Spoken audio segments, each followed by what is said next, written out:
കണ്ടു കഴിഞ്ഞാൽ പ്ലാൻ ചക്ക പോലെ തോന്നും, പക്ഷേ ഇത് പ്ലാൻ ചക്കയല്ല. ഇത് രണ്ടിൻ്റെ ഇല തമ്മിൽ നോക്കുമ്പോഴും ഈ രണ്ട് ചെടികൾ തമ്മിലുള്ള വ്യത്യാസം നോക്കുമ്പോഴും നമുക്കറിയാൻ പറ്റും ഒരു സീസണിൽ 3 സ്റ്റെപ്പ് കായ്ക്കുന്നുണ്ട്. നമ്മളൊരു പ്ലാവ് നട്ടു കഴിഞ്ഞാൽ അതിൻ്റെ ഒരു ചക്ക നമ്മൾ പഴുത്തു കഴിഞ്ഞാൽ അത് എല്ലാവർക്കും കഴിച്ച് തീർക്കാൻ പറ്റില്ല, ബാക്കി വേസ്റ്റായി പോകും. ഇതാണെങ്കിൽ നമ്മളൊരു 3-4 പേർക്ക് കഴിച്ചു കഴിഞ്ഞാൽ മറ്റുള്ളതിനേക്കാളും കുറച്ചുകൂടെ ടേസ്റ്റിയാണ്, കുറേയൂടെ മധുരമുള്ള സാധനമാണ്. മാങ്കോസ്റ്റിൻ എന്ന് പറയുന്ന ഒരു ഫ്രൂട്ട്സാണ് ഇത്.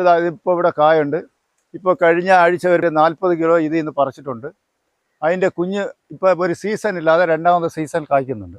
ഇത് അടുത്ത് ഒരാഴ്ചയ്ക്കും പറിക്കാറായ ഒരു കായാണ്. ഇതൊരു അവക്കാഡോയാണെന്ന് പറഞ്ഞാൽ നമ്മൾ ജ്യൂസ് അടിക്കുക ഏറ്റവും എനർജി ഡ്രിങ്ക്സ് ആയിട്ട് ഉപയോഗിക്കുന്ന ഇതാണ്. ഇതിപ്പോൾ ഞാൻ നട്ടിട്ട് 7 വർഷമായി. എനിക്ക് 3 വർഷം മുതൽ കായ്ച്ചു തുടങ്ങിയിട്ടുണ്ട്.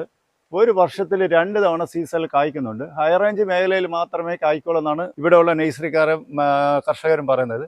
പക്ഷേ എനിക്ക് ഇവിടെ ചൂട് കാലാവസ്ഥയിലും ഒരു വർഷത്തിൽ 2 തവണ കായ്ക്കുന്നുണ്ട്.